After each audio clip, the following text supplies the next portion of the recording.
Hitung sampai berapa kayak biar aku bisa mulai ngomong. 5 aja, 5. Oke, hitung. 1, 2, 3, 4, 5. Oke, bismillahirrahmanirrahim. Assalamualaikum warahmatullahi wabarakatuh. Waalaikumsalam. Kami dari kelompok 2 akan mengerjakan tugas komunikasi interpersonal. Di sini kami berjumlah 9 orang. Di sini saya akan mulai memperkenalkan anggota kelompok saya. Yang pertama ada Arya Budiman, yang kedua ada Adnan Arkan Kurniawan, yang ketiga ada Alvira Aulia Maharani, yang keempat ada Visa Farajahla, yang kelima ada Muhammad Hafiz Syabana, yang keenam ada Geraldi Jari Asaji, yang ketujuh ada Jingga Musfita Maharani, yang ke-8 ada Ferdinand Susanto, dan yang ke-9 ada saya sendiri yaitu Muhammad Hoirul Rizki. Jadi untuk tugas kali ini itu kami mengambil tugas dengan poin kedua, yaitu penghapusan ujian nasional itu menguntungkan atau merugikan. Oke, sebelum kita masuk ke poin terkait dengan ujian nasional yang itu merugikan atau menguntungkan, kita perlu tahu bersama dulu bahwa ujian nasional itu di Indonesia itu pertama kali dihapuskan itu pada tahun 2021. Keputusan ini diambil oleh Kemendikbudristek sebagai upaya dari reformasi sistem evaluasi pendidikan di Indonesia, dipimpin oleh Menteri Pendidikan pada kala itu yaitu Nadiem Makarim. Penghapusan ujian nasional ini didorong oleh beberapa alasan. Alasan terbesarnya yaitu pandemi COVID-19 yang membuat pelaksanaan ujian massal sulit dilakukan, serta kritik lama terhadap ujian nasional sebagai tolak ukur utama dalam menilai keberhasilan pendidikan siswa. Keputusan ini juga merupakan langkah untuk mengembangkan sistem penilaian yang lebih komprehensif, seperti penilaian berbasis proyek, portofolio, dan asesmen lain yang lebih fokus pada keterampilan berpikir kritis dan pemahaman yang mendalam. Yaitu sedikit pemaparan terkait dengan penghapusan ujian nasional.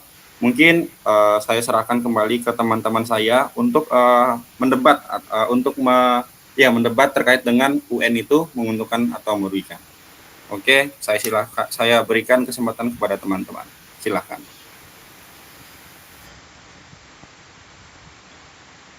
Buat aku sendiri itu, menurut aku penghapusan buat ujian nasional itu menguntungkan karena bisa ngurangin stres sama cemas di kalangan siswa, karena biasanya ujian nasional itu dianggap penentu kesuksesan gitu. Dan itu bikin banyak siswa tertekan sama target nilai yang tinggi.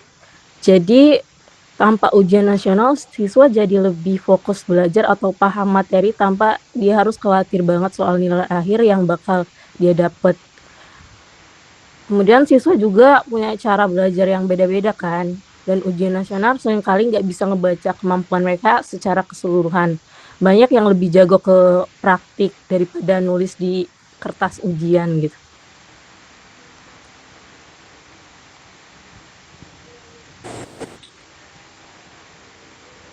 Oke, selanjutnya mungkin untuk yang poin kontra dari yang disampaikan Mbak Alvira tadi, silakan. Kalau menurut aku setuju sih kalau penghapusan UN bisa kurangin stres. Tapi sebenarnya nggak semua siswa ngerasa kayak gitu. Justru banyak yang terbantu sama adanya UN karena bikin mereka lebih fokus dan disiplin. Jadi walaupun ada tekanan, kadang-kadang tekanan itu perlu gitu. Biar mereka termotivasi buat belajar lebih sungguh-sungguh. Oke, itu tadi pro dan kontra terkait dengan poin pertama dari UN itu menguntungkan atau tidak. Mungkin lanjut ke poin kedua terkait dengan UN itu merugikan atau menguntungkan. Silahkan.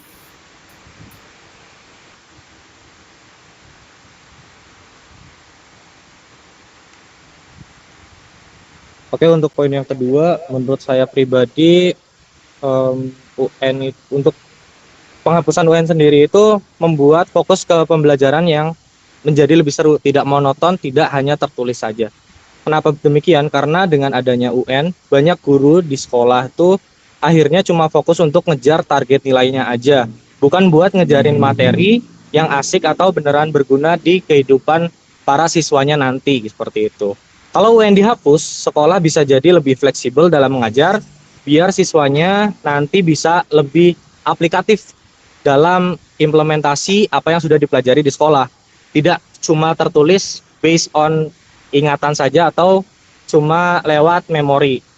Kalau menurut saya itu sih. Dan juga banyaknya belajar secara tim dan kerjasama dengan tim itu membuat cara berpikir kita menjadi lebih kritis dan kreatif dan memang nantinya kepake di dunia nyata. Mungkin itu sih. Oke, tadi merupakan poin pro dari Mas Ferdinand. Mungkin ada yang bisa menanggal untuk poin kontra dari poin yang Mas Ferdinand tadi sampaikan. Persilahkan. Ya, baik, menurut aku sih untuk poin itu tanpa UN itu nanti itu ada sedikit kekhawatiran ya, yang mungkin guru itu nggak memiliki motivasi yang cukup untuk mengajarkan materi yang esensial atau pembelajaran dasarnya gitu. Jadi pembelajarannya itu bisa terlalu longgar dan itu bisa bikin siswa kehilangan fondasi akademis yang penting untuk masa depan, kayak dasar-dasar seperti menghitung, baca tulis dan lain sebagainya. Itu sih kalau menurut aku. Oke, itu tadi perdebatan kedua antara pro dan kontra. Mungkin kita lanjut ke topik yang ketiga. Untuk yang pro, dipersilahkan. Kalau untuk poin ketiga, menurut aku sih aku setuju sama sama Mbak Alvira dan Mas Ferdinand. Karena selain itu juga bisa lebih menghargai kemampuan unik setiap siswa. Soalnya setiap siswa itu kan punya kemampuan dan keunikan masing-masing. Ada yang memang lebih unggul di akademis, tapi ada juga yang punya bakat besar di seni, olahraga, atau keterampilan praktis lainnya. Nah, UN selama ini kan fokusnya di akademis dan mengabaikan kemampuan siswa di bidang lain. Sebenarnya juga penting. Jadi kalau UN dihapus, mungkin evaluasinya bisa lebih beragam. Misalnya pakai proyek atau portofolio. Dengan begitu setiap siswa bisa dinilai dari kekuatan dan bakat mereka sendiri. Siswa juga lebih termotivasi buat berkembang sesuai minat dan bakatnya masing-masing. Nggak perlu ada siswa yang merasa tertinggal atau gagal cuman karena nilai akademis mereka nggak tinggi. Padahal mungkin mereka punya kemampuan lain yang juga berharga dan perlu diapresiasi. Oke, itu poin pro dari Mbak Jingga. Mungkin ada yang bisa menyanggah dari poin pro yang disampaikan oleh Mbak Jingga tadi. Nah, memang benar mungkin ya dari apa yang dikatakan Mbak Jingga itu bisa jadi. Tapi dari menurut saya penilaian untuk UN itu lebih fokus pada kemampuan unik masing-masing siswa, bukan hanya pada hasil ujian tertulis. Namun ada suatu celah yang mana sebuah kekhawatiran itu dapat terjadi dengan standar penilaian yang lebih bervariasi dan bersifat lokal.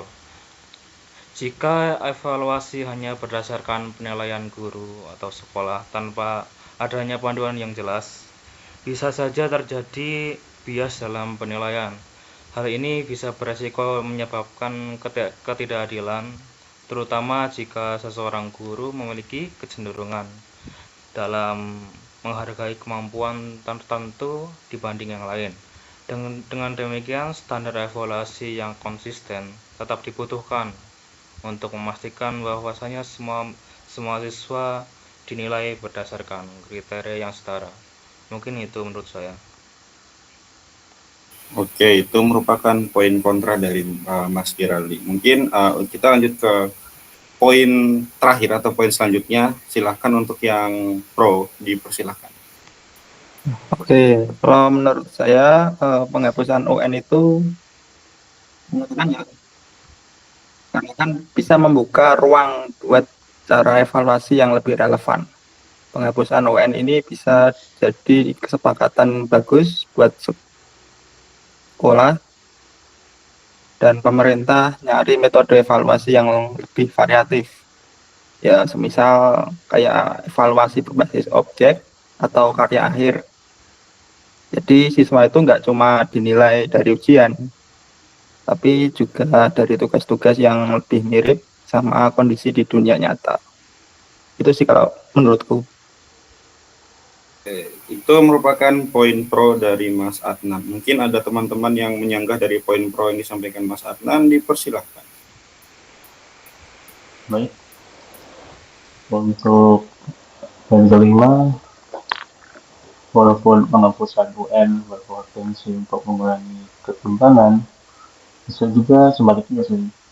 Tanpa standar yang jelas, sekolah-sekolah di daerah mungkin tidak mendapatkan perhatian khusus atau yang sama dalam meningkatkan kualitas pendidikan. Bahkan justru mengakibatkan semakin besar ketimpangannya. Sekian sih dari pendapat saya. Oke, itu tadi penyampaian poin kontra dari Mas Arya. Mungkin untuk terakhir, kami di sini memberikan kesimpulan sebagai kesimpulan debat kami antara poin pro dan kontra tentang penghapusan UN. Intinya itu penghapusan ujian nasional ini ada dua sisi nih yang saling bertolak belakang. Semisal UN dihapus, pemerintah dan sekolah itu harus menyiapkan sistem penilaian yang lebih bisa ngejaga kualitas dan standar pendidikan. Adapun di sisi lain, penghapusan ini bisa membuat kita itu sebagai siswa itu lebih enjoy dan fokus ke pengembangan diri tanpa harus overthinking soal nilai.